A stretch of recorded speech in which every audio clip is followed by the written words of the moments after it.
ರಾಜ್ಯದ ಉಪಮುಖ್ಯಮಂತ್ರಿ ಹಾಗೂ ಕಂದಾಯ ಸಚಿವ ಡಾಕ್ಟರ್ ಜಿ ಪರಮೇಶ್ವರ್ ಅವರು ಪತ್ನಿಯೊಂದಿಗೆ ಕೊಲ್ಲೂರು ಶ್ರೀ ಮೂಕಾಂಬಿಕಾ ದೇವಸ್ಥಾನಕ್ಕೆ ಭೇಟಿ ನೀಡಿ ದೇವಿಯ ದರ್ಶನವನ್ನ ಪಡೆದು ವಿಶೇಷ ಪೂಜೆಯನ್ನ ಸಲ್ಲಿಸಿದ್ದಾರೆ.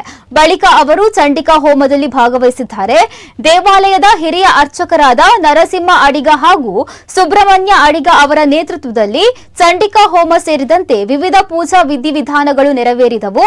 ಪೂಜೆ ಬಳಿಕ ದೇವಾಲಯದ ಆಡಳಿತ ಮಂಡಳಿಯ ವತಿಯಿಂದ ಉಪಮುಖ್ಯಮಂತ್ರಿಗೆ ದೇವಿಯ ಪ್ರಸಾದ ಹಾಗೂ ಸ್ಮರಣಿಕೆ ನೀಡಿ ಗೌರವಿಸಲಾಗಿದೆ.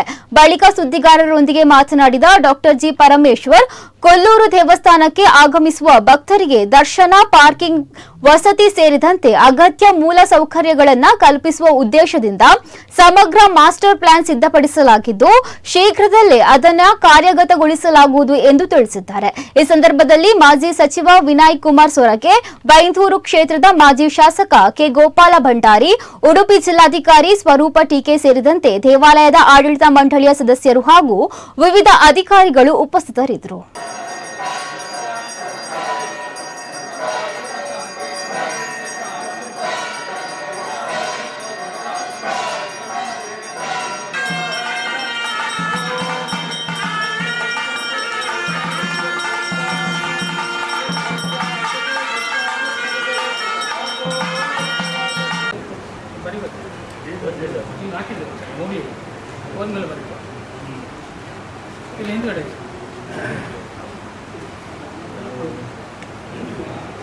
ಹದಿನಾರು 26